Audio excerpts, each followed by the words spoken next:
So I'm gonna make sure all the volume's off. For So, what? so you see all the volumes are off. Okay.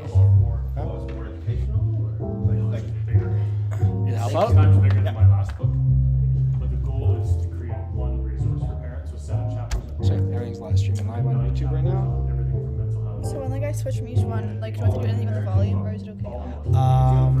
Everything. Yeah, we're gonna make sure when he is talking. So when number 3 is on, which is The speaker. yeah. Make sure that. So anyone who's talking, make sure you're on the camera and making sure that's on. Okay. Okay, so what's gonna happen is like Mr. Clark there and Mr. Iyer be talking. Okay. So you make sure you're on one, And then on. And And then when I switch it, I just press like off. make okay. yeah. But most of the time it actually like switches off as you go along. But that's pretty good. I hope this goes well. No, you got this.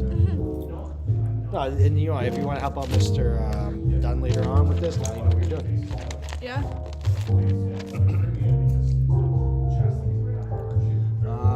Just gonna make sure this stuff is on for the audio. I think we're pretty good.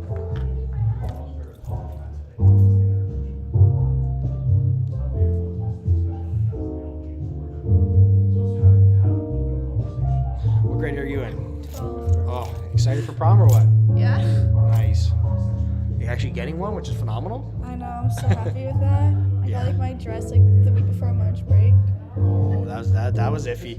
That was We iffy. found out so late though. About Yeah. The prom. But then the fact that you're like, okay, is it gonna happen? Is it not gonna happen? I know. And that key is unplug the plugs. Yeah. Okay. So you're good right now. That's your phone. Mine's over here. I think we're pretty solid. Okay. Awesome. Don't mess up. I'll be I back in like promise half an hour. I Okay. Maybe 3 hours. It's a good joke.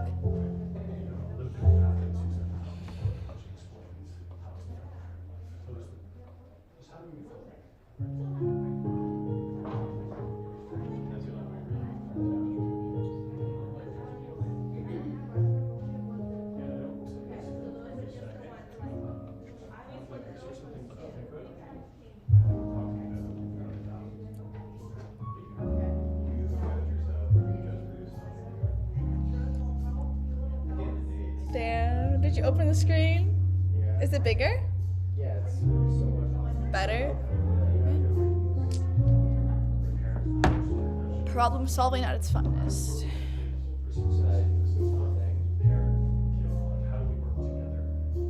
Damn. It's so tempting to touch that though.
Like a charging cord for a We got this, phone? we got this, we got this, we got I this. have one in my car. One second, we might have to run, but I think we might be okay. Mr. Dunn's laptop is, what he's got here? 100 looks like. Yeah, Yeah, he's running the. 893. Oh yeah, he's blessed. There we go. He is fine.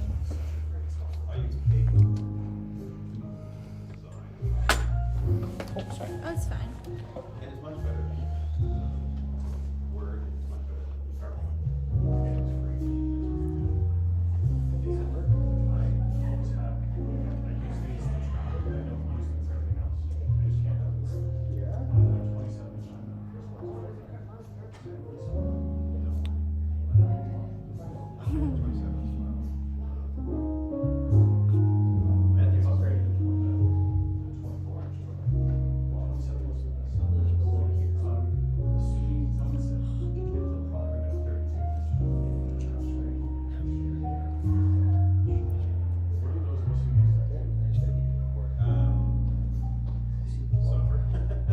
So I've gone to a Mac made good.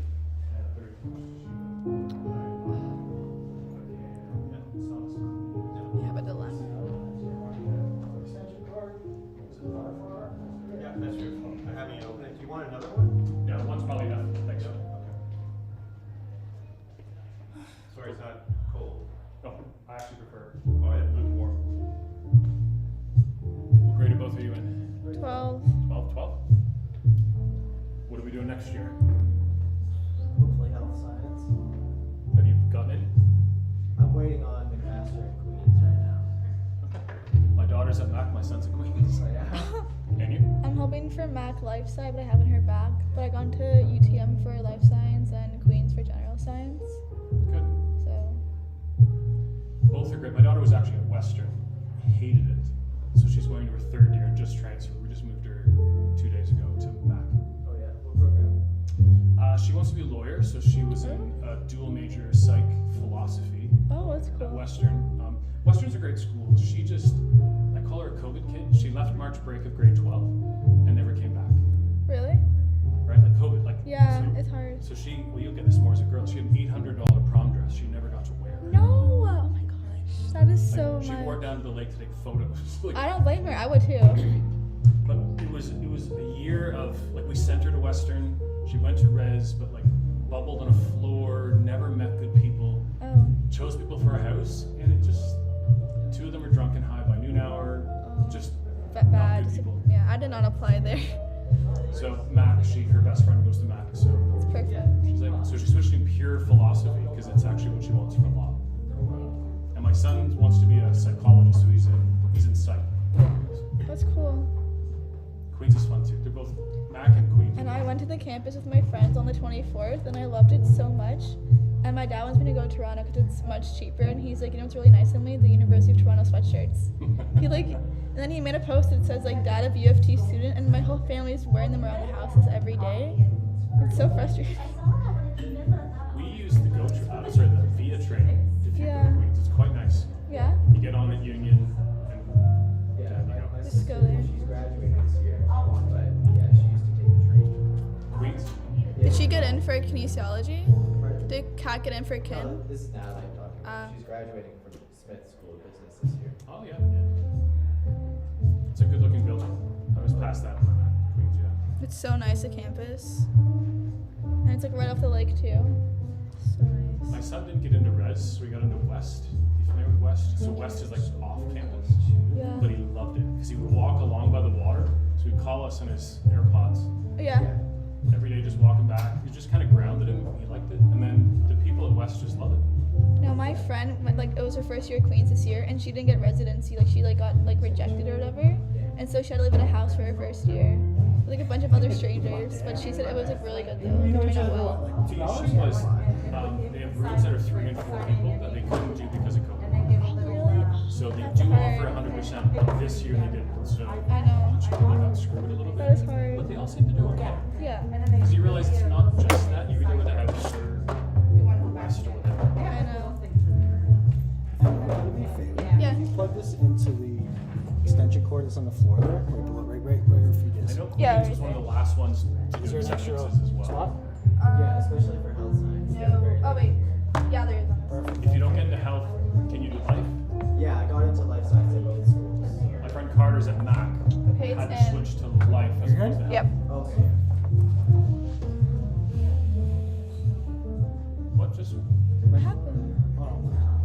not touch anything, I promise. We're good. Screen. 2. Oh. So I'm up if you want to just test me. Yeah. Yeah, I'm just gonna make sure the camera's plugged in, sir, and then we'll do a little test with you. The audio. I'll plug the power bar in there. Is that the right thing? Yep, that's me. Okay. Do you want that one on right now? No, it doesn't matter. Whatever you guys are doing. Okay, I'll leave it there. Just leave it there.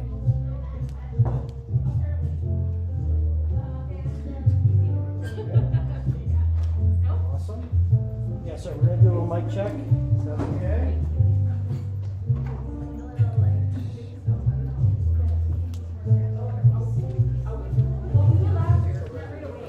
Want to test this? Yeah, 1 second, sir. I'll tell you know.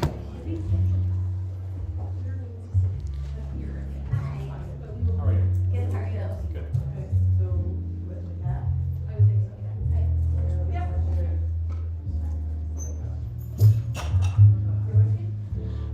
I'm on right away. You know what I hate? There's like a 30-second time delay. So when I ask you, I know, there's like a delay. that's why. So when I asked you, so yeah, you're good. We can You want me hear. to just leave this on? Yeah, if you leave it on from now on, I think we're pretty good. And you can just mute it or whatever? Yeah, that'll be a power for a good. We have a good hour, right? Yep. Yeah, we're good. I want to make sure that. Does this matter where I put it?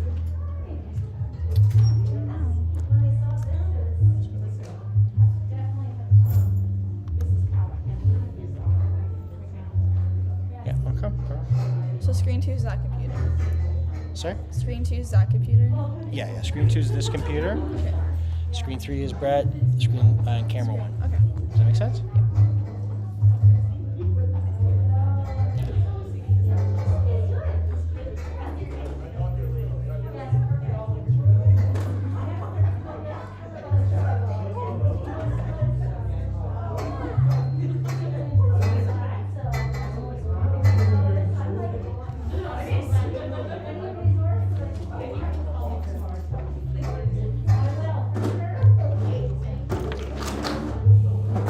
I think we're pretty good. Sprinting to go get that cord. Does it look like it's charging on there? You see, like if open up the viewfinder, does it look like it says like it's charging? You Open know? the thing up, Dan, like the screen. Open up the screen, Dan, and you'll see like the battery. Does it look like it's like charging or doing something? It just looks like it's steady. It doesn't- Like there's 2 bars there. Yeah, it's just 2 bars. Check if the power bar on the tripod is on.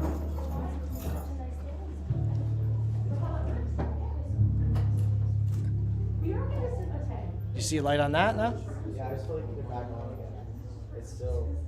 Okay, that should help out at least to sustain it.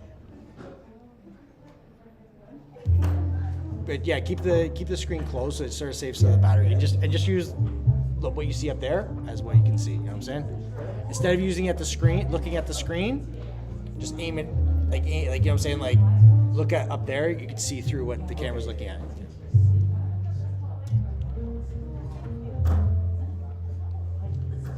What's on the panel at the end of the night? There's 2 VPs, CYC, social worker, head of spec ed, special education, and yeah, that's it. Kind of walking through everything you guys offer. Yeah, and then yeah, I answered some questions there. What is this thing? And I have no clue I volunteered for.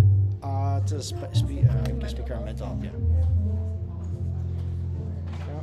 So I'll keep my number here if I tell you like to switch a thing. That's it. Have some fun with it. And if it messes up, it's your fault. Okay, well, there's no pressure there. I know 3 is screen, 2 is that screen, 1's the camera. You got it. Yeah.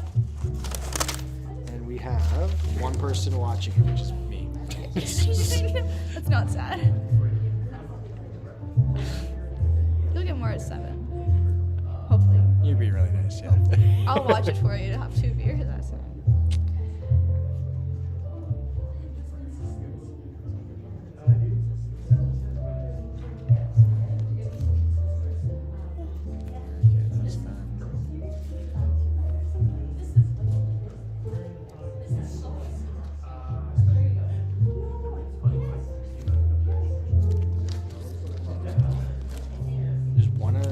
ask you to do when they're ready, I'll show you something simple. I want you to turn the master volume. So this is a special mic volume. This is the mic volume right there. And then what we're gonna do is we're gonna just turn off that. So if you ever, when you start ready, because if not, I have to call over top of you. So you turn this on. So you turn that up. So that turns on the mic volume. And then do I Okay. turn the master volume off? No, leave that. I'm gonna turn off the music. Okay. That makes sense. Yeah.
You good?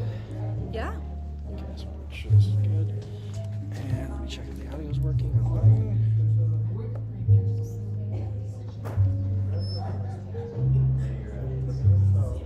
Yeah, you're like chilling.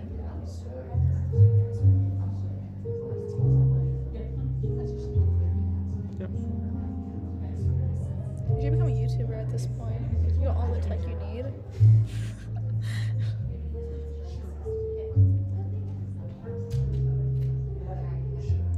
So when he's like done speaking with the mic, I just turn it off then. Yeah. Yeah. But yeah.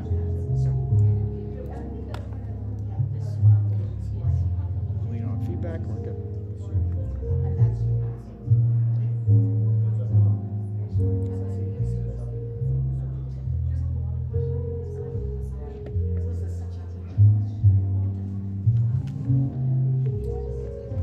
Is it like, can I just sit here to start, or is it? Do you want me to come up? Like, how much introduction stuff is there? So Mr. Mark there and Steven are doing introductions. It's really up to you, sir. You want to talk to them, but I think it's whatever.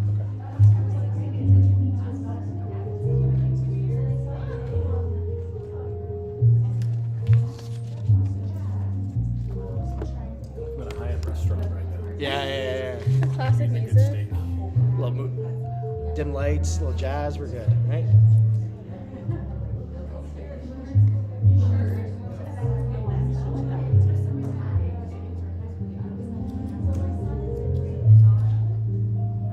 Are you gonna be at the Great Hill prom tomorrow, like chaperone? No, I cannot do that. I don't really.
you can be in charge of that stuff. Okay, so that's not.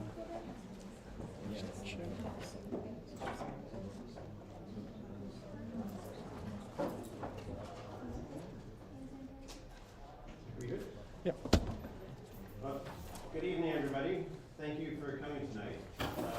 My name is Stephen Clark. I'm the chair of the school council here at Notre Dame. And I'm just going to be a bit of a MC tonight and introduce some speakers. But thank you for coming tonight. It's a very important night for us and appreciate you coming. This event has been organized by this various student councils, school councils from Notre Dame, Assumption High School, and Corpus Christi. So this is our second night of a 3-week series. In the last week, next week, will be at Corpus Christi for the last presentation. And this can all be viewed online, and welcome to the people that are watching online through streaming. And will also be available through a recorded session later on as well. So hopefully if you miss something, you can watch it again, and people that aren't here will be able to watch it later on as well. Before we get going, I just want a couple of housekeeping items. Number one, washrooms. It's a bit of a walk. Sorry about that. But you go this down the hall where you came in, straight down to the tech wing, and take a right, and there's washrooms down there. So there's lots of people out there that can guide you if you need that. Food and drink, more than welcome to eat in here. And if you need to get more coffee, more drink, please feel free to go off and get some more anytime. We intend to end by 9 o'clock tonight, but if you'd like to stick around and talk to the panel that's coming in the second session, or Brett, you're going to stay around for a bit, please do. Feel free to do that at the end of the night. There'll be lots of coffee and food left over. And then lastly, I noted that this will be broadcast live as we go through the evening. So tonight is an important night, and it's for many reasons. This might be your first time actually coming to ND. If you think about it, 2 years we weren't at school. So there's many parents that probably haven't even been into school. So welcome if this is the reason you're here tonight. Another reason is to hear an awesome speaker, Brett. He's been doing a lot of speaking to teens and parents, so it's a great opportunity to hear Brett. Or you might be here to meet the administration and staff. Importantly, to see the staff that work closely in administration with your teens, your children. And that's another great reason to be here tonight. But there's certainly one reason that ties us all together, and we've all been through it. It's the challenges of the unknown of mental health and well-being in the post-COVID era. So you're hearing a lot about it. There's a lot of messaging going out about it through the school board and school and in the community. So it is something that's obviously very important, and we're here to show what Notre Dame and the community can bring forth in the area. Our hope and prayer tonight is that you'll leave with a better understanding and appreciation of the support, expertise, and the people that are available within our school and within the school community that can help guide us on this journey of learning about mental health and well-being. And most importantly, to realize that you're not alone in this journey. All of us are going through it in one way or another. So please know that we're here just as much as you need. And at this point, I'd like to turn it over to Vice Principal, Mark. That's okay. You can call me I. Mark, I. Please. Yes. Okay. Well, can I pick this up, Mr. Pugliese? Yeah. Well, good evening, everyone. I know a lot of you were expecting Principal Roberts, but unfortunately, due to unforeseen circumstances, he can't join us tonight, but he sends his regrets. And I know he was very excited about this day to share this great opportunity with you all. If you don't know myself, I'm Mr. Ochishin. I'm one of the vice principals here at Notre Dame. You might have seen my announcements daily on NB Live, but here I am. I have to say, you're all level 4. This is the quietest assembly I've ever done. I don't have to say shh. You can't go to the bathroom. But no, I'm only kidding. You can go anytime. So welcome to Notre Dame. It is an absolute privilege to have you all here. Thank you for engaging in your child's learning and extending way beyond the classroom. Okay, so Here at Notre Dame, we're all about the valuable student, and tonight is an extra extension of that for all of you, and for us as staff here. Okay, well, tonight's agenda consists of 2 parts. The first half of the evening, we present Brent Ullman to share his presentation on mental health called Hope for Walking the Wounded. The second half will include the student success team here at Notre Dame and how they contribute to support your child's mental health and well-being. So we thank you for those that have submitted questions, and obviously at the end of those questions, we can take questions from the floor. Okay, and there are no bad questions as we tell the students. So I'd like to share a brief introduction of Brent Ullman, our keynote speaker for this evening. Brent travels North America speaking to teens, young adults, leaders, and parents on topics including parenting, mental health, men, sexuality, pornography, dating, media. Brent's seminars engage and challenge attendees to try to connect their ancient faith with the modern culture we live in. Husband to Don and father to Bennett, Zoe, and Brett, and his family make their home in Ajax. So thank you for coming all this way.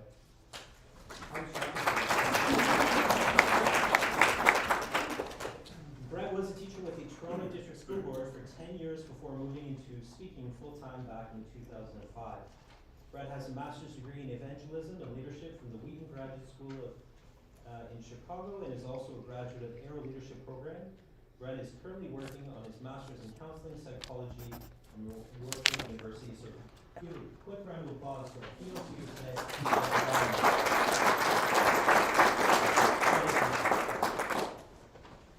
You asked how the traffic was quickly. I took the 407. I'm not fighting traffic anymore.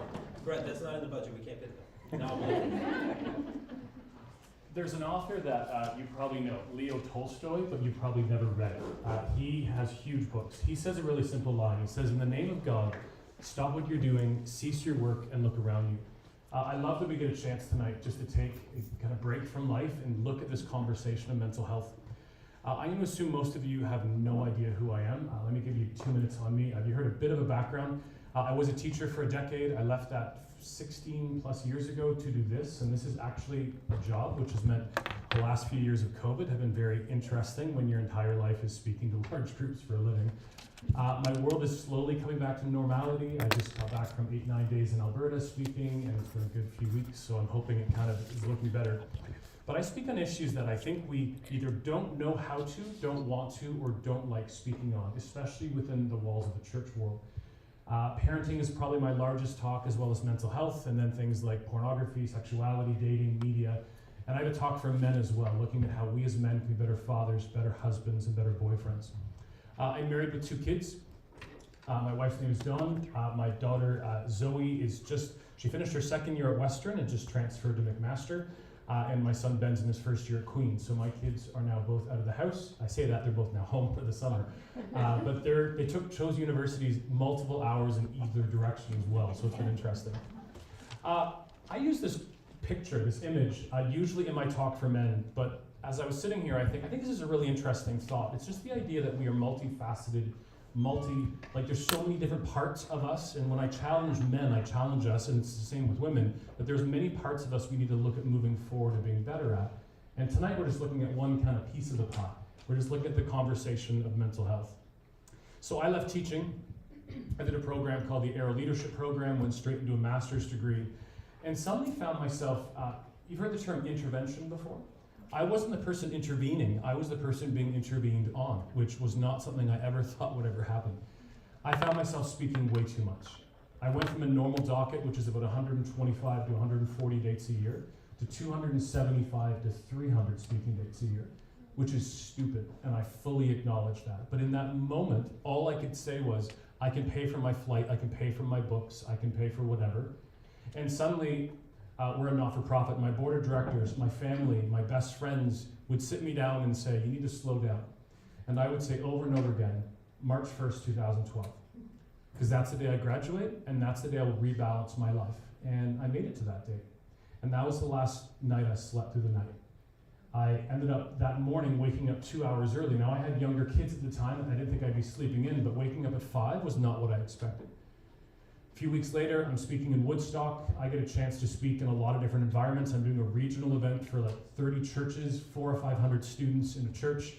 And I'm doing what I normally do. I'm walking across the front. And suddenly the front of my mind is still speaking, and the back of my mind is like, you're passing out now.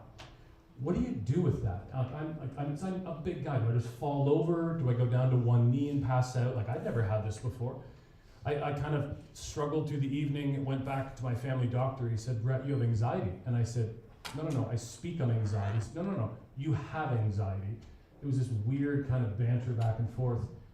I came home, he put me on a few different meds, a few things, simple things, and I went back on the road thinking, oh boy, that was a rough 2 weeks. So much more was to come. I had my first panic attack. I was speaking in Camrose, Alberta. I went to do an entire weekend retreat, and I had my first panic attack. Fight, flight, freeze, I fled. Picture like, he's like, welcome Brett, and I'm like, I run out the door and leave. Like, I literally left and never came back. And then I had more. I was doing the entire Southern Ontario Catholic schools, 13 or 14 of them. On my second day, another panic attack, canceled my tour, came home. And everything collapsed that summer. I was speaking at a camp in Coburg, coming out of the McDonald's. You know what most McDonald's is, if that's the right word? You walk through the drive-through to get to your cars. And so everything started going slowly. And in my mind, I'm like, I'm being hit by a car. And then I realized I'm 15 feet past the drive-through. I'm falling into a parked car. I cried out for my wife, and she came over and, as someone who's blind, grabbed my arm and walked me to the car. I then didn't leave the cottage we were in for a week. I didn't leave my house for 5 months, and I didn't work for an entire year. And there's irony in my journey in that it's 2022, and even if I had a chance tonight, I wouldn't be standing. I sit. Someone once called me the sitting speaker recently, and I'm like, I'll take it. Pope Francis once said, recovery is making a life despite limitations. So I have a new limitation, and I'm still not better, and I'm still struggling. But this image, a million roads in a million directions, is my experience. It's what everyone came into my house and said. Have you tried vitamin D? Have you tried Jesus? Have you tried running? And I'm like, those are very different things. And each of them would leave, and I would say, like, what am I supposed to do? And it was utter chaos. And so my wife came to me one day and said, well, it was actually a little more dramatic. She actually came to me and she thought I was actually going to take my life. Not a conversation you'd ever want to have in marriage, but we had a long conversation on that. And she said, what would you do if you ever spoke again? And I said, oh, honey, I never speak. Like, I can't leave the house. And she said, what would you do if you ever did? Let's just play that game. And I said, I'd love to have a conversation on mental health that's not a what if, but more I'm a very pragmatic, structured person. Like, what do you actually do if you or your kids are struggling? And how do we walk through it? And that was the beginning of this conversation called Hope for the Walking Wounded, which I'm still walking through to this day. So this evening, I want to walk through this from three perspectives. The first is from you. Even though we come tonight looking at this conversation for our kids, and you've heard this way too much, when you're in a plane and the oxygen masks come down, we put it on us and then our kids. We need to look at this first from our perspective. Second, from the people we care about, our kids, our friends, our family, our co-workers, and maybe a much needed but not often had conversation on prevention. Because there is conversations on prevention here, but we usually don't even get around to it. So I want to look at mental health versus mental illness because they're different, even though when I said I struggle with mental health, none of you were like, oh, I guess he has seasonal affective disorder. Like, you know what I meant when I said that. I want to walk through first steps. What do you actually do? I want to give you some practical application to take away, and then I say we're done, but I hope we're not done.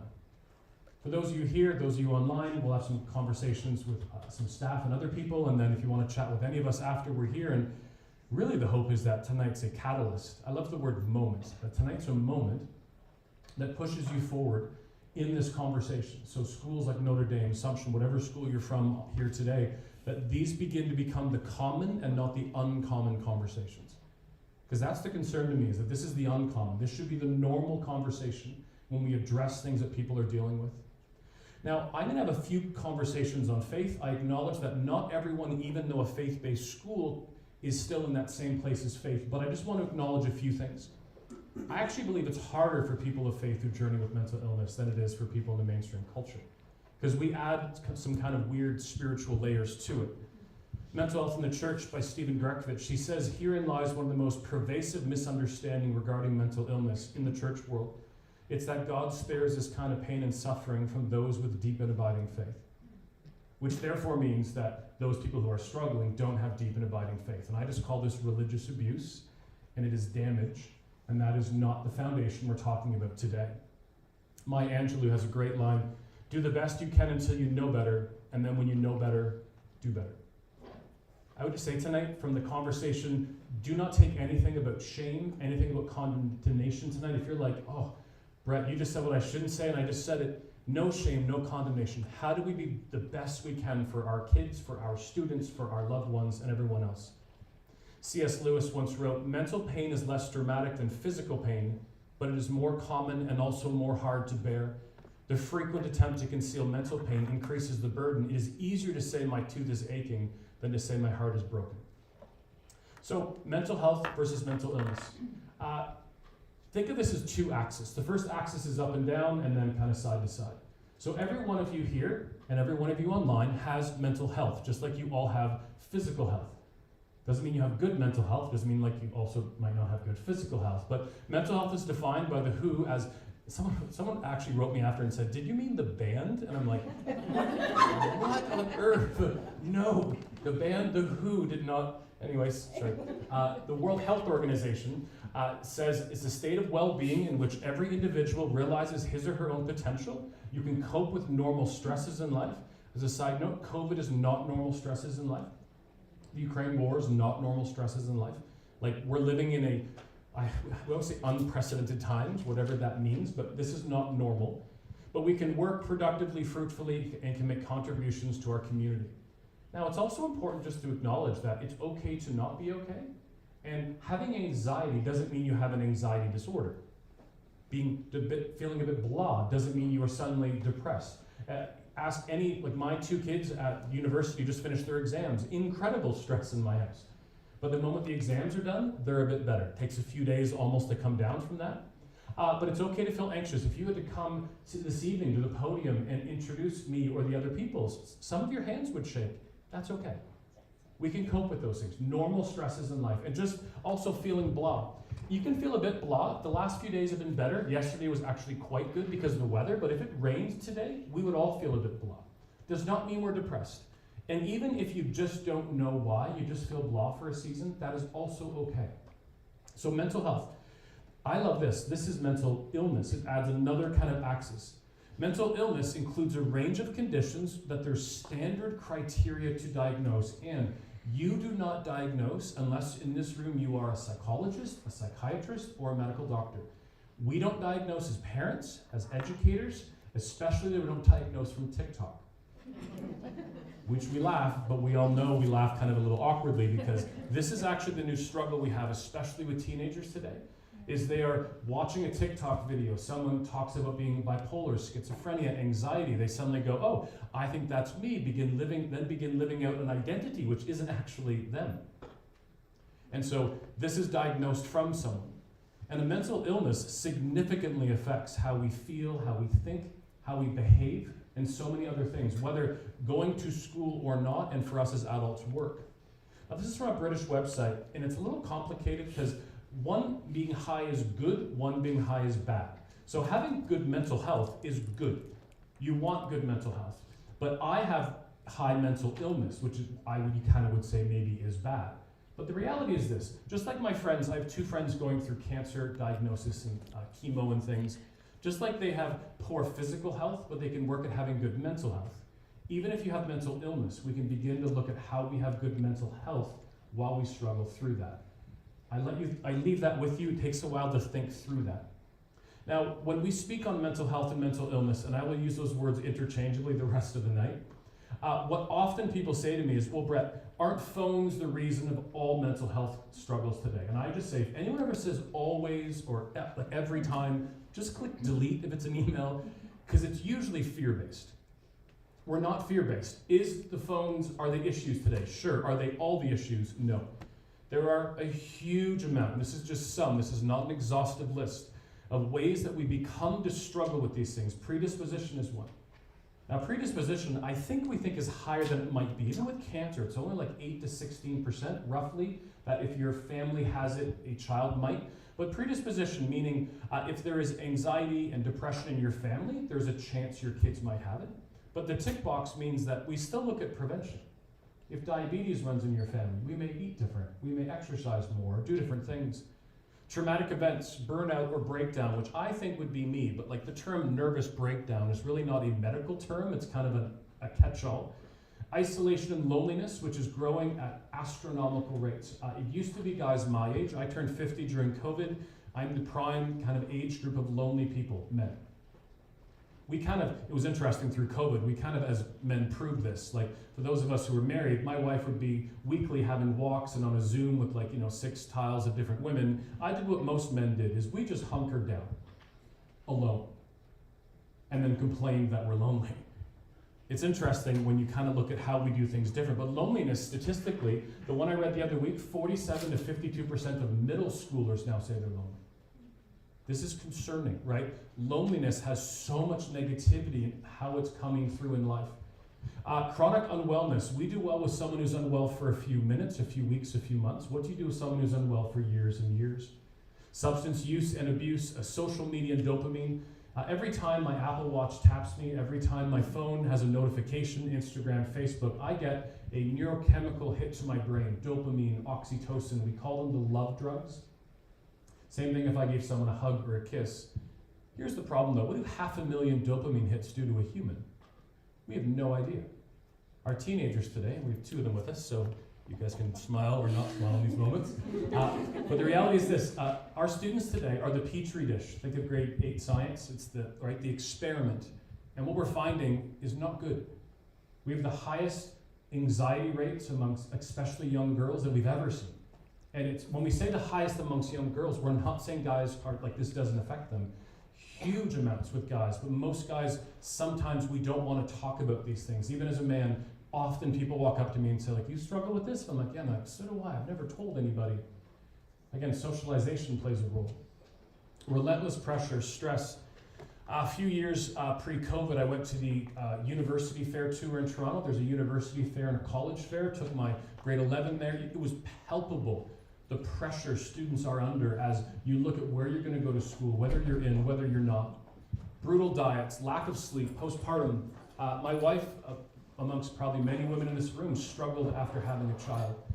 Concussions. Someone, what do you mean by that? I'm like, well, I got a buddy who was, one fell playing squash and one was hit playing football. Both have struggled with mental illness ever since. Do you see how varied this is? Which just means, how do you know if it's you? How do you know which one's you?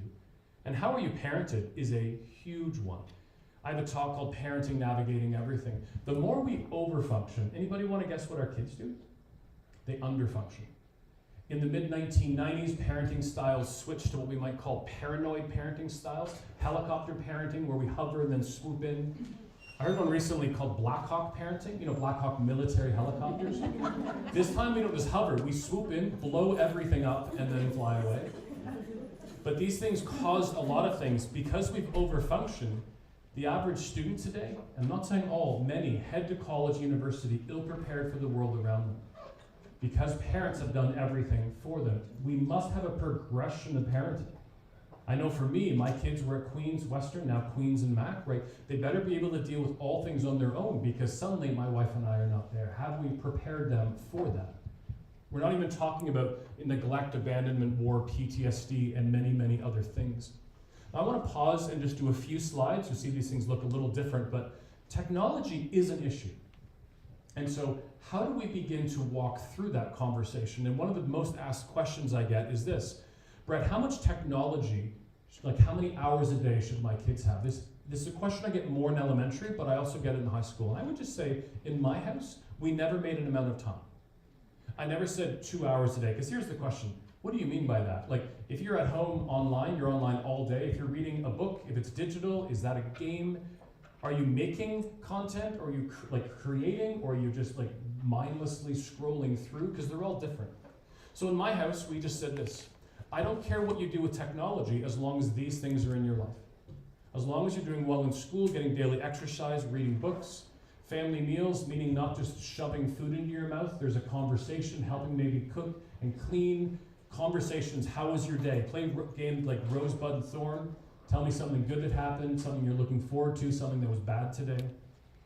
Part-time jobs, sports, activities, chores, good sleeps, church involvement. If my kids are doing all those, I don't care what you do on a Friday night. Guess what I do most of the winter? I watch football on Sunday afternoons. It's funny though that one father said to me once, I'm going to ground my kid because he's playing 4 hours a fortnight, but I watched the 4 hours plus Yankees game against Toronto the same night. That's actually called hypocrisy. Something we don't like, but we got to be careful. Now, one of my favorite books I would encourage you to read is Upstream. When you spend years responding to problems, you can sometimes overlook the fact that you can be preventing them.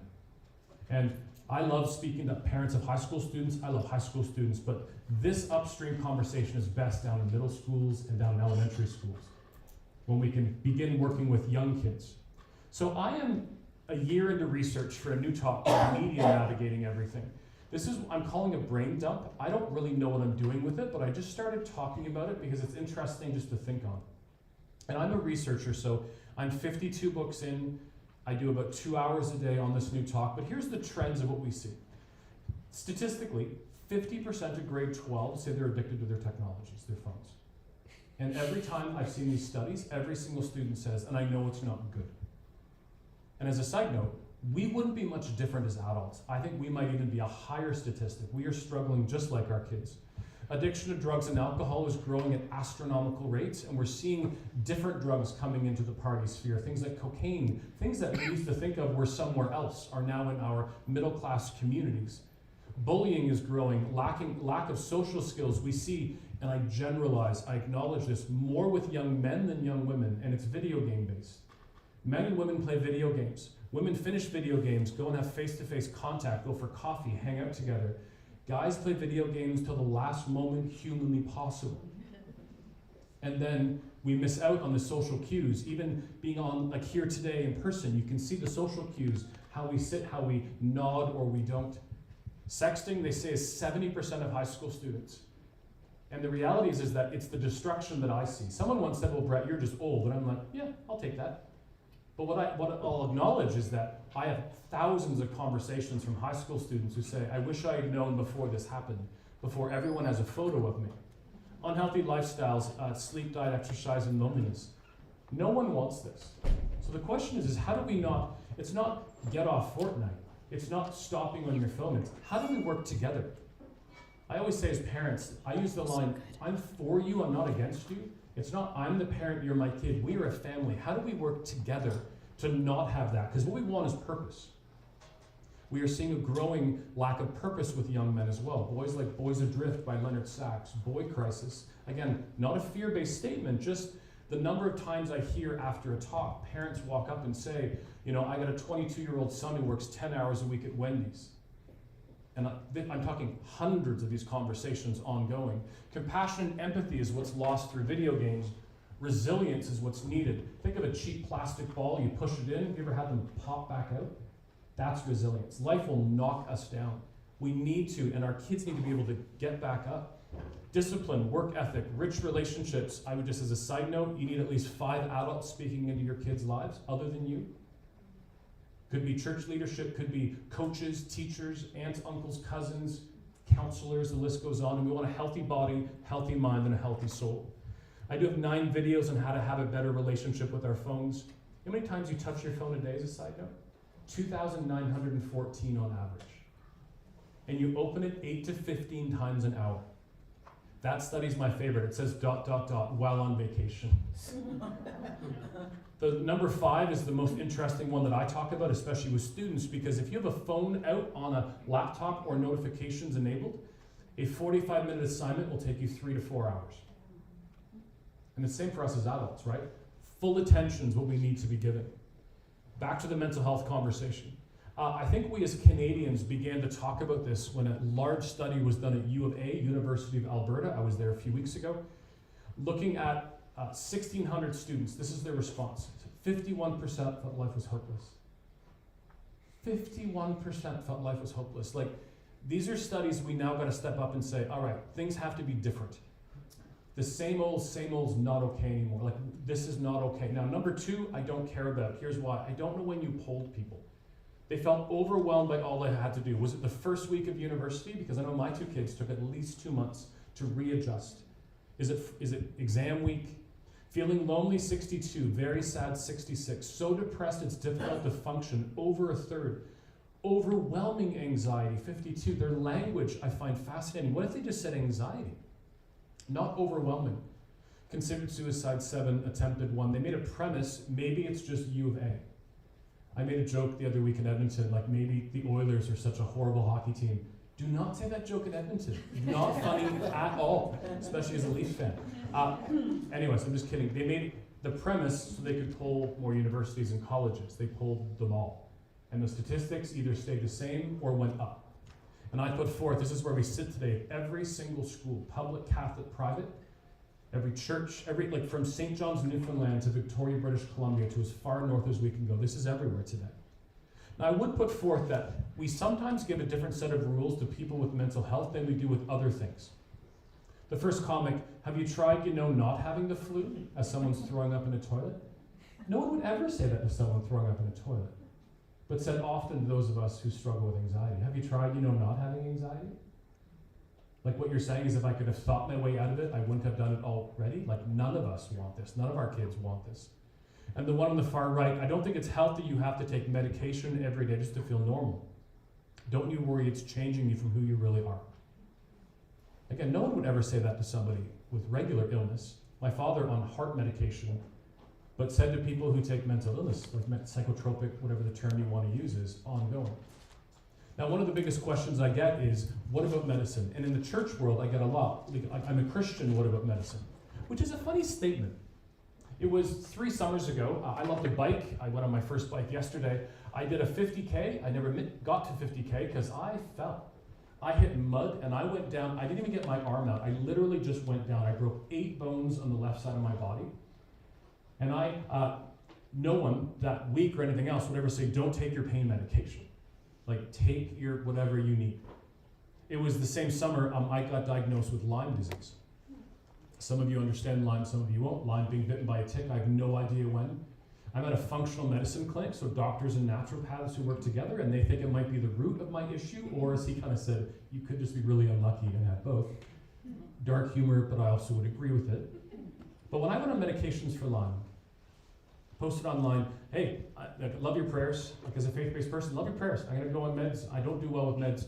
Thousands of people. I got tons of messages. Hey, praying for you. When I went on medications for my mental health 9 years ago, I posted the same message. And what no one saw were the private messages about how I shouldn't be on meds. You're not a Christian anymore if you take meds, and you shouldn't be on meds. And I call this whack-a-mole. You've all been to Wonderland or like a carnival where the moles pop up, and have you ever watched a kid, like with all their might, they smash the moles down? It's like, that's how I feel sometimes. You finally get around, you're struggling so much, you take meds, and someone whack-a-moles. It's just the comments we say. So here's my comments about meds. I hope no one ever has to take meds. I hope no one ever has to. But if you have to, it's okay. It is okay to not be okay. Now the rest of that line says it's not okay to stay that way. There's nuance with that, because it's not as simple as just getting better. Some people, it's more maintenance.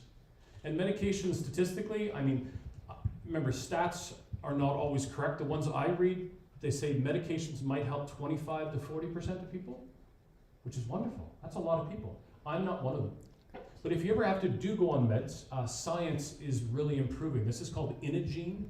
I actually did this study, similar one at KMH, Center for Addiction and Mental Health in Toronto many years ago, where they do like a saliva, you spit into a tube, and they do cheek cells, and they tell you, for your DNA, here's what we think meds. Don't ever take these, and we don't know about these.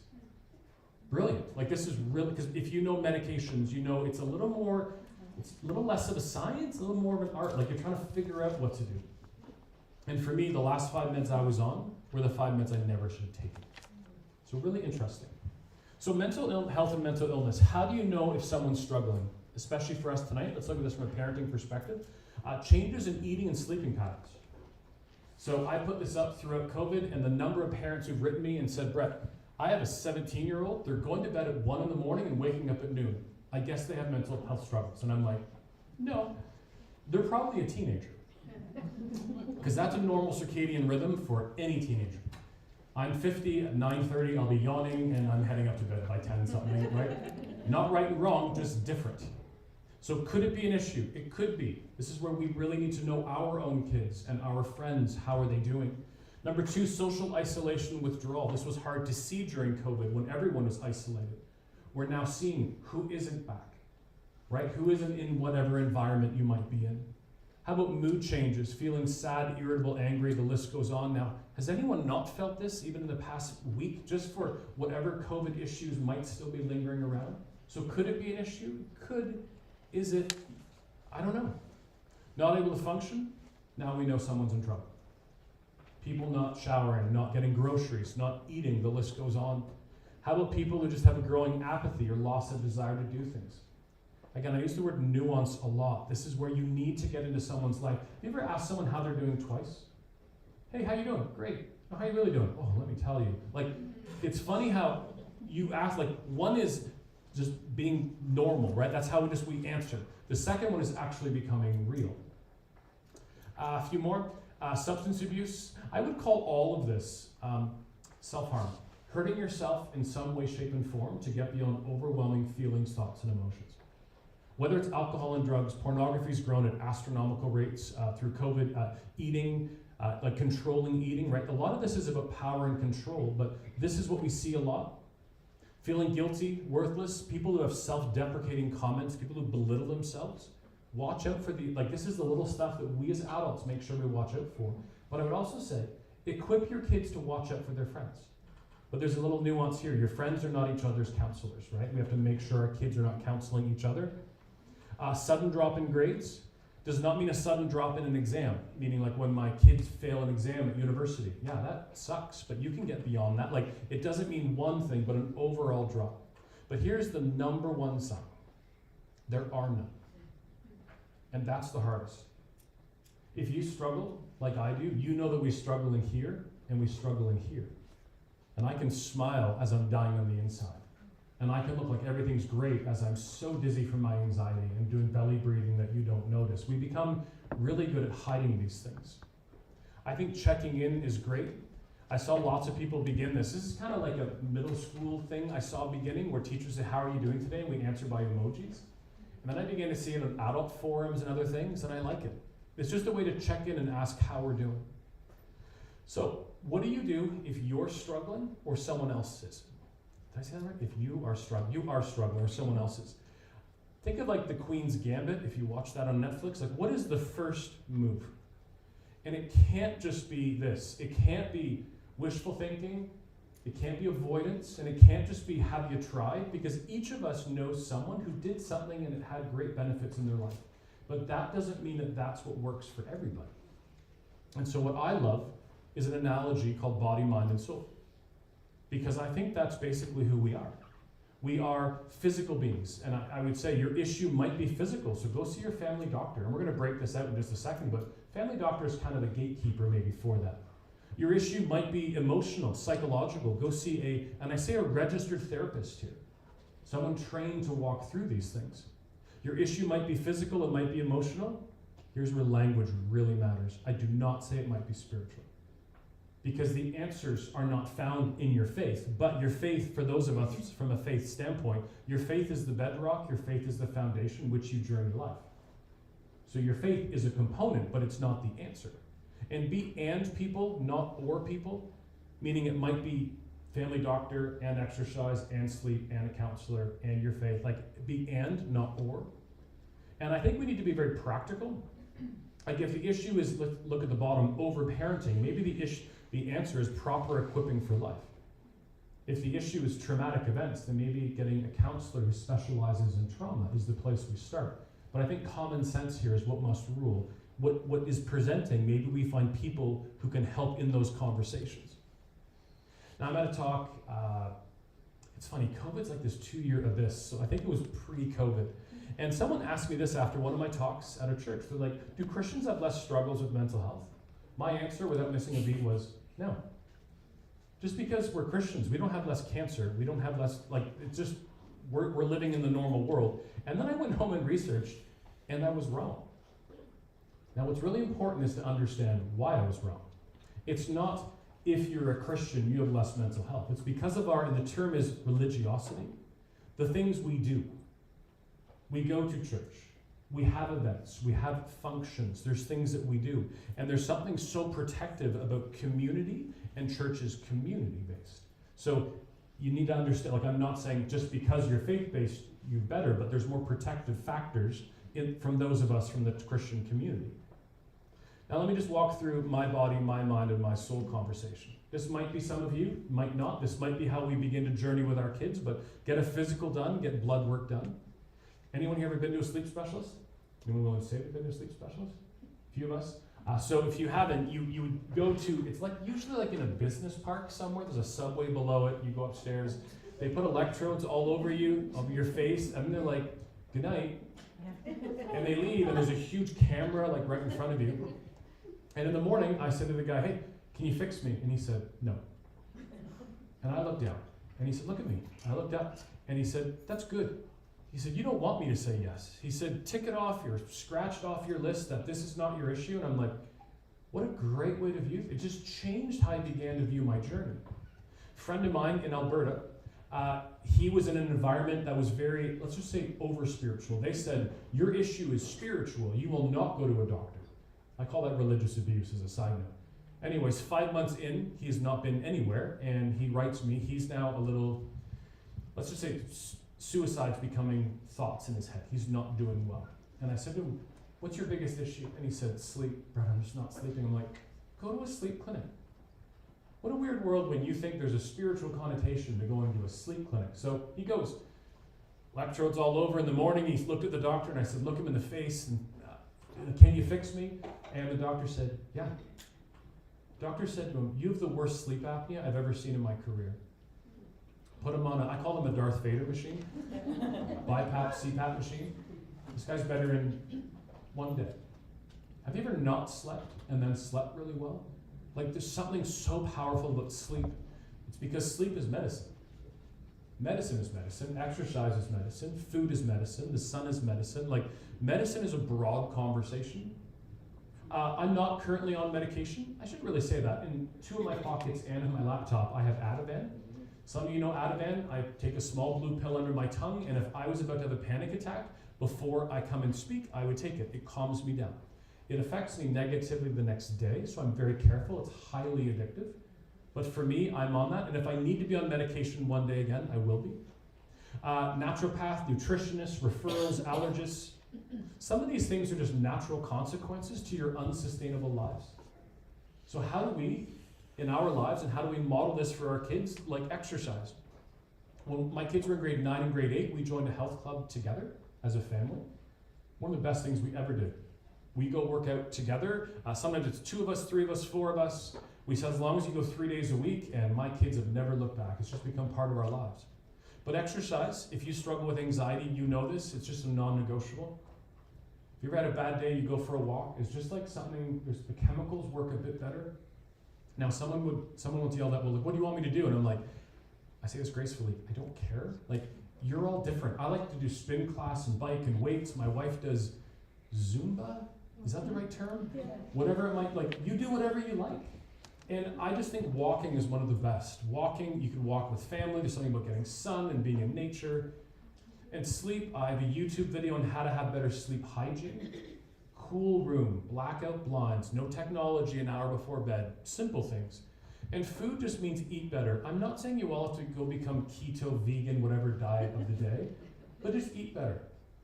It's interesting, someone yelled out once, how much better? I'm like, you couldn't ask for a better question. I'm like, 5% better. If you want a book to read, Upstream would have been one. The next one I would encourage you to read is James Clear's book, Atomic Habits. A book so good, I paid my kids $20 to read it in grade 12 and grade 11. Well worth the learning, $20. I had them also read like Stephen Covey's, is it 10 or 12 successful traits of a highly successful teenager? I think I'm saying the book wrong, but like we paid my kids to read a few books. Atomic Habits, though, is basically the idea of incremental growth and how powerful it is. So you can all eat 5% better.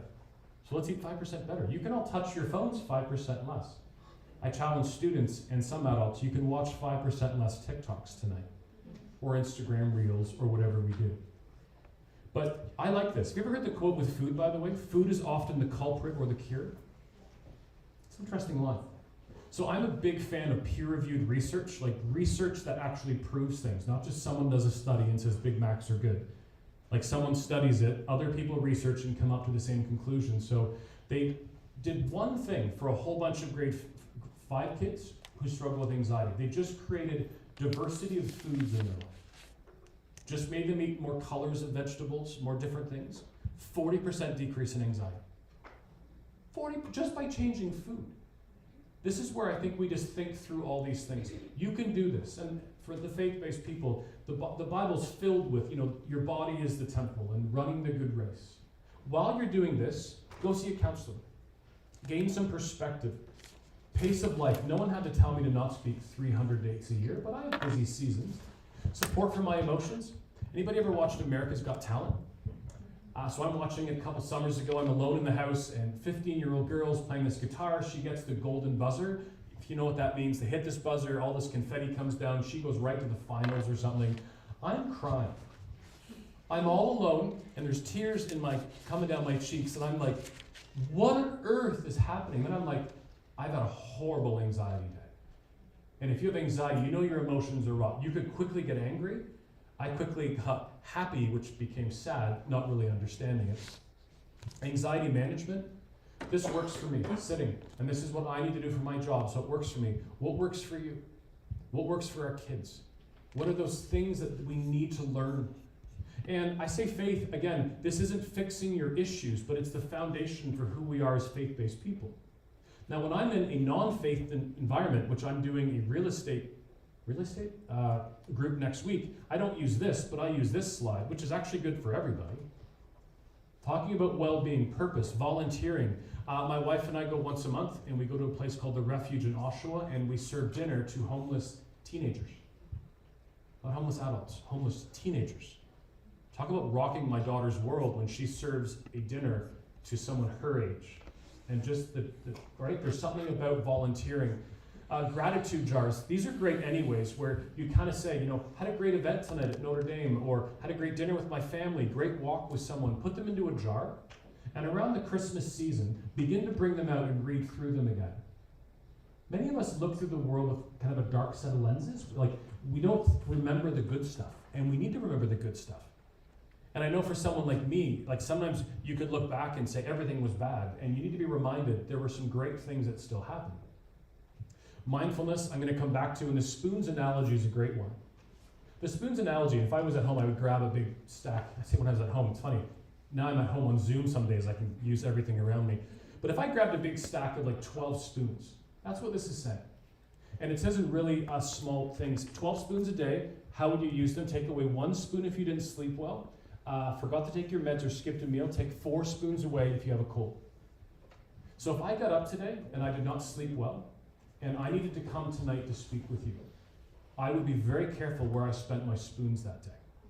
Because I have to come and do this. It's the idea, think of it almost as energy. You only have so much energy to give. So would I go to the gym and do a spin class and go for lunch with my kid and then do a bunch of other stuff? I have to be very careful with what I do. For most of you, if you don't struggle, this sounds a little off. You won't understand it. For those of us who struggle, we go, yeah, I fully understand having to be careful with my spoons. If anyone's a Marvel fan, and I'm seeing Doctor Strange tomorrow night, so I'm looking forward to that. In Agents of S.H.I.E.L.D., they say the steps you take don't need to be big. They just need to take you in the right direction. And that's the goal, right? We're all moving in the right direction. We're equipping and empowering our kids in the same way. So what did I need? I'm going to give you a slide of a bunch of things that people said to me that I'm going to encourage you to never say again. And again, no shame, no condemnation. For the most part, many of us have never been equipped in this aspect. We've never been to a talk on mental health which has said, hey, this might not be a great thing to say. And we might have thought it was. How about something as simple as everything happens for a reason? Now, I don't think this is true. Whether you believe it's true or not, let's put it through you say this to someone who's struggling. Hey, everything happens for a reason. They'll be like, what reason? And you're like, I don't know. And then you leave. And do you think they're doing better, or did you just whack-a-mole them one more time? We use a lot of spiritual lines. God must have something amazing planned, or you're still reading your Bible. Kind of like if you stop doing these things, if you stop reading your Bible, God does this to you. That's what we call a hurtful hermeneutic, where we actually take scripture and we use it wrong. God won't give you more than you can handle is not in the Bible. God won't tempt you more than you can handle is. If you need any help, let me know. Don't say to someone who's unwell, hey, if you want to go for coffee, let me know. Hey, if you want to go for a burger, let me know. How about you say, I want to take you for coffee this week. Give me 3 days at work for you. Don't make the unwell person tell the well person something, right? Like, this is where we come alongside. Again, faith-based things. Is there sin in your life? Have you tried praying? You'll be okay. Don't say you'll be okay, because we don't know this. And people say, well, at least. Don't use comparison. You know what someone said to me during COVID? Well, at least you don't have cancer.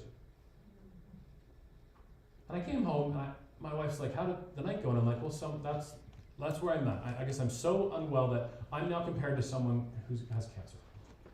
And again, it's just like you feel whack-a-mole. Here's what you can say. Say, how are you today?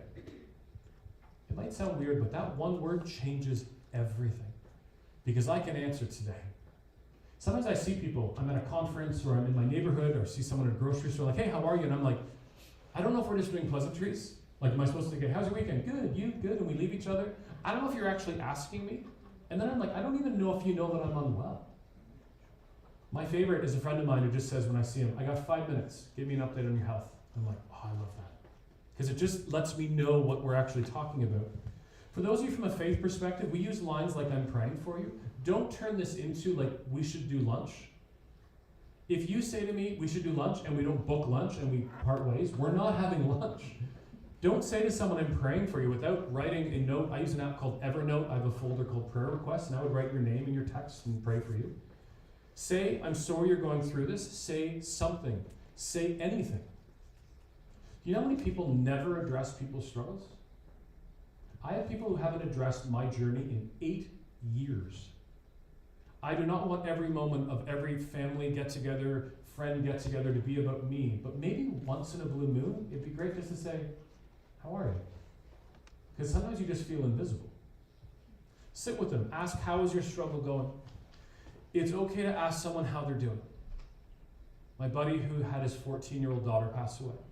It's okay on the anniversary of her death every year to write him and say, remembering her and thinking about you guys. It's okay. There might be tears. Again, it's okay. I am at a church in Alberta, and a woman comes up. She has breast cancer, and youth kind of pastor, whatever guy was beside me, and she comes down and I'm like, hey, how's your breast cancer? And she starts to cry, and the youth pastor punches me, and he goes, you can't ask someone about their breast cancer. And she says, he's the first person to ask me in 2 years. How? How on earth do we sing about community and talk about faith and hope and life and all these things that we do together, and no one's asked you in 2 years how you're doing? It's okay to ask. It's also okay to talk about something else. And you're all looking at shawarma, and you're going, why? Is shawarma healing? And I'm like, yeah, actually it is.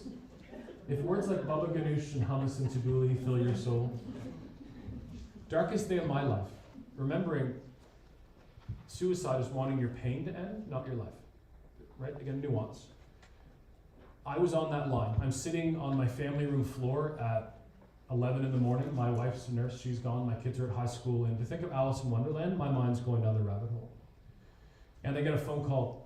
We're a not-for-profit. One of my board members, his wife says, hey, do you want to? There's a pause. She goes, I'm bringing you a shawarma. I'll be there in a while. Hangs up. If you're ever in Ajax, there's a place on Harwood Avenue called Pita Delights. It's the best shawarma I've ever had in my life. I walk in, he calls me Brother Brett. Like, there'll be 20 people in line, he leans over, Brother Brett. Christian family from Nazareth.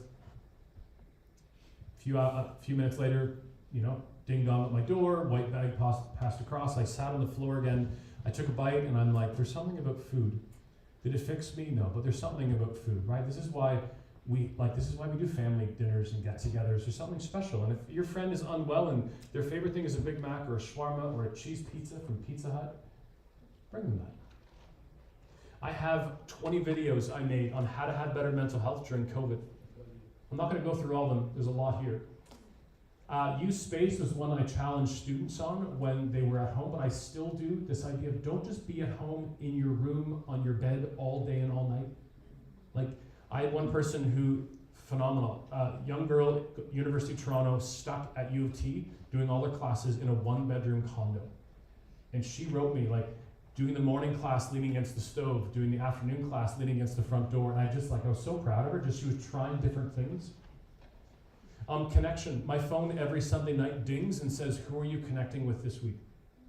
Use technology, right? Who am I going to connect with? Am I going to go out for wings with a buddy? Going to go, like I golfed with my son yesterday. Like, what are things that we could do to connect this week?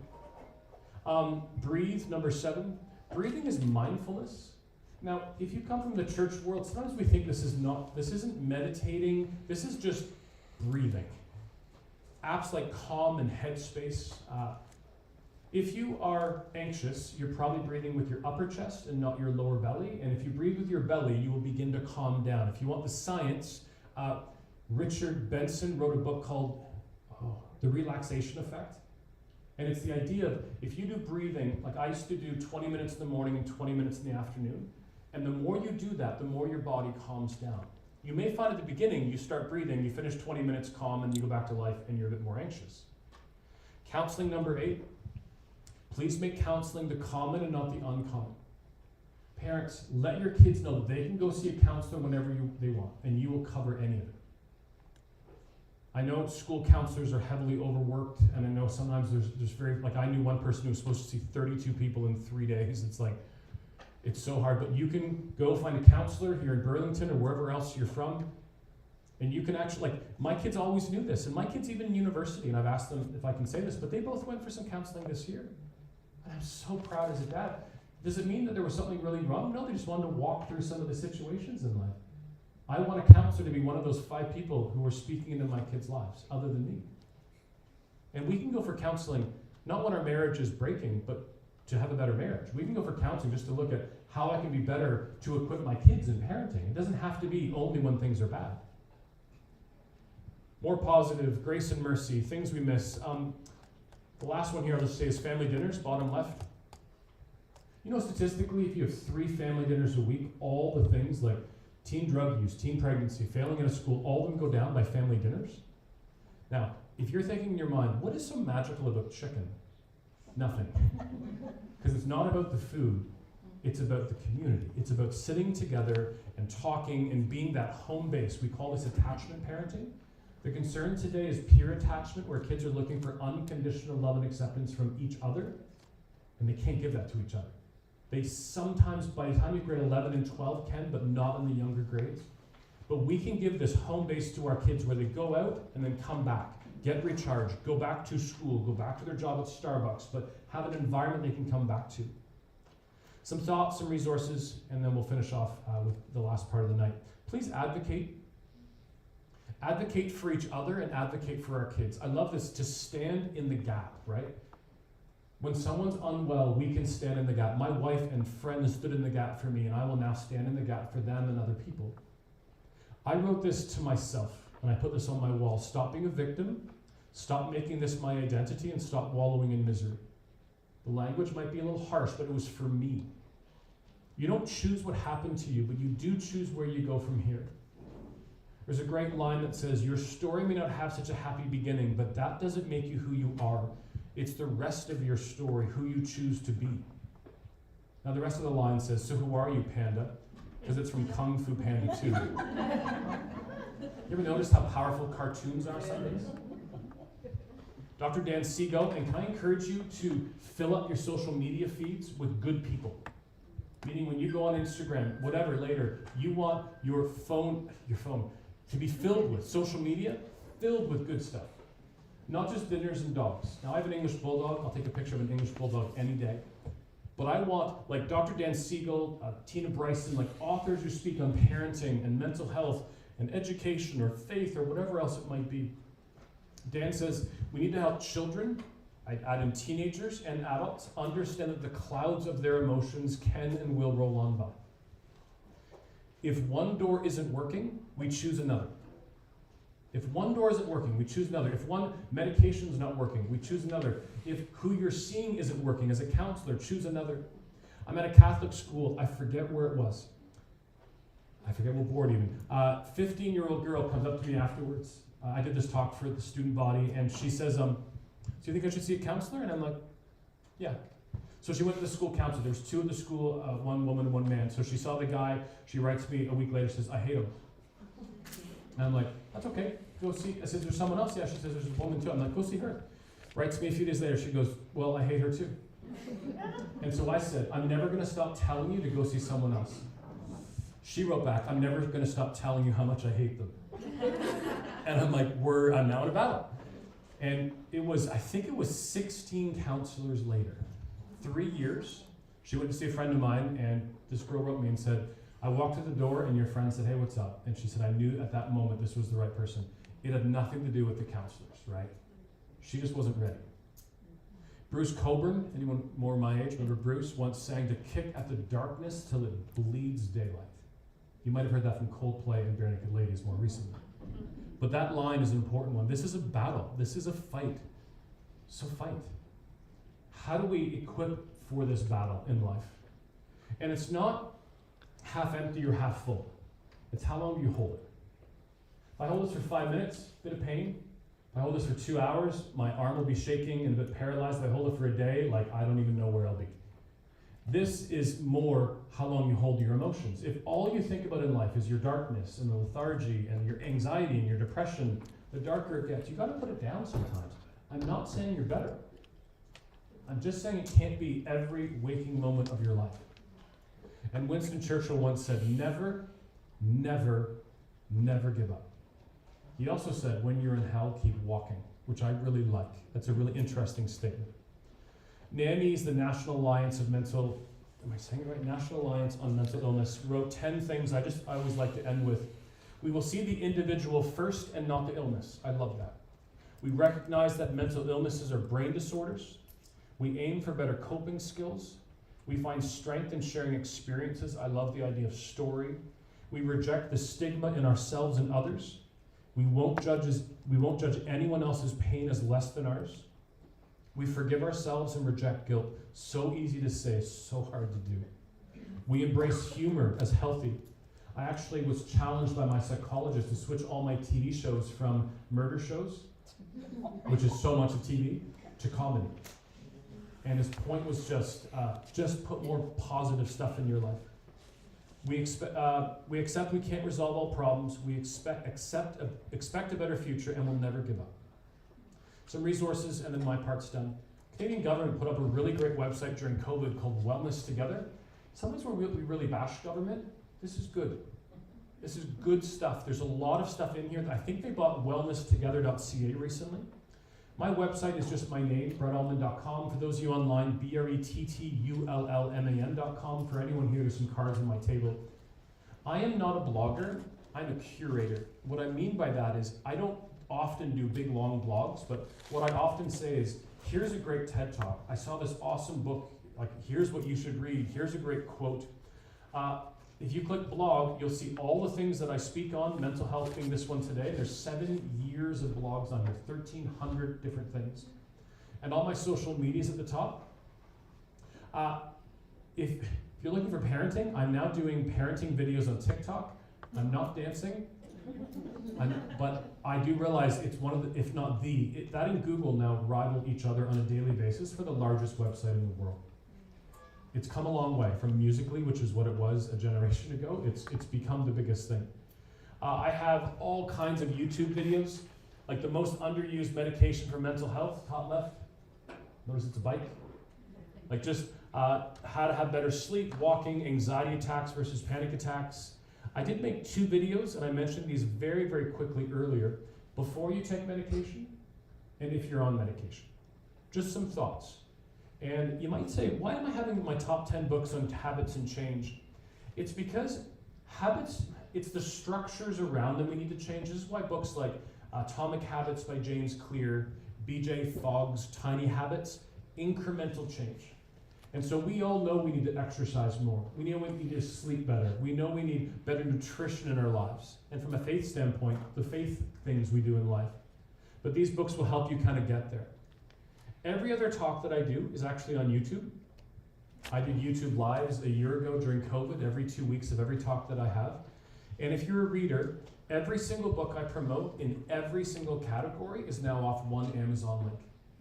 I love that I can put everything that I have in one place. So if you go to the mental health section here, you'll find some of my favorite books that are there. Now, I want to give you a couple of options of books. From those of us in a church leadership role, mental health in the church is the one I kind of mentioned earlier. Number 2, there's one called the Anxiety and Phobia Workbook. If anyone's ever seen this, now there's a new 7th edition. I think it's green. I have the 6th here. It is a thick book. Chapters on nutrition, chapters on sleep, chapters on exercise, chapters on if you have to go on meds, lots of journaling and stuff. It was mine. I mean, if you looked at mine, it's just tons of sticky notes through it. For students, though, the Anxiety and Workbook, the Anxiety Workbook for Teens is a lot thinner, but again, really great stuff. And The Ripple Effect is another book I paid my kids to read. Dr. Greg Wells is in Toronto. Sleep better, eat better, move better, think better. And then just practical ways to do this. Like, this is just foundational stuff that no matter if you're unwell or well, we need to do good. I have written 5 books, 2 on media, 1 on mental health, and I do have it with me. I wrote it with a friend of mine who's a pastor in Toronto and a psychologist, and she wrote 5 counseling sessions, generic, which was really hard to do because it was just I just wanted her to introduce what counseling was. But I wrote this before my breakdown, so it's good information, but it's more like this is eating disorders, this is self-harm, this is depression. I wrote my book, Reset. It is my breakdown. Someone once said to me, I've never heard a Christian's perspective on a breakdown, and I'm like, neither have I. So I wrote my journey, and then 17 or 18 friends and family wrote their journeys of pain and suffering, leading to hope and healing. It's a free ebook if you sign up for my blog on my website. It's $1 on Amazon. Feel free to sign up on my website and unsubscribe. That's also fine. And I released a 3-year project during COVID, which is a handbook. It's 6 times bigger than anything I've ever written, but I just realized I want one resource for parents. You're not buying 6 books, but you might buy 1. And so it's a choose your own adventure. 7 chapters on parenting itself. Then the next chapter where the arrow is, mental health is the largest chapter by far. But from mental health, engage in the culture, media, sexuality, pornography, dating, finances, education, substance abuse, and loneliness. For all of those, it's actually one that you as a parent or your teenager can read. There's a bit of parenting stuff, but it's not about parenting. It's about how we get better in these things. 2 slides and we're done. My counselor encouraged me once to put this beside my bed. Great courage with great care. And I really actually love this. If you aren't well, if your kids aren't well, great courage. Get up and do what you need to do that day. School, work, family, responsibilities, and then great care. And this is the hard one. What does great care mean to you? What fills you up? This is what we need to equip our kids to, for those things that when they are depleted, they can find what actually works to build them up. I like the idea of body, mind, and soul. I like it because we can all do it. I think it's a great analogy, and it's something I've heard throughout the church world and even in my mainstream masters currently. What I like about this is that we can begin to walk forward on all 3 roads at the same time. I know this is a lot tonight. I go through a lot. I talk very quickly. If you have questions, you can come and chat with me after. For those of you online, you can find me online, and I answer all my own emails as well. But thank you so much for coming out. I just say in that book, The Power of Moments, they say this, that things in life are built in moments, and I hope tonight is one of these moments to push you forward on this conversation of mental health, because it is probably the conversation of the day. So I also just commend you as a school and a board for having conversations on this. They're so needed in this kind of culture we're living in today. Thank you so much, and I'll pass it back over to what's happening next. Thank you.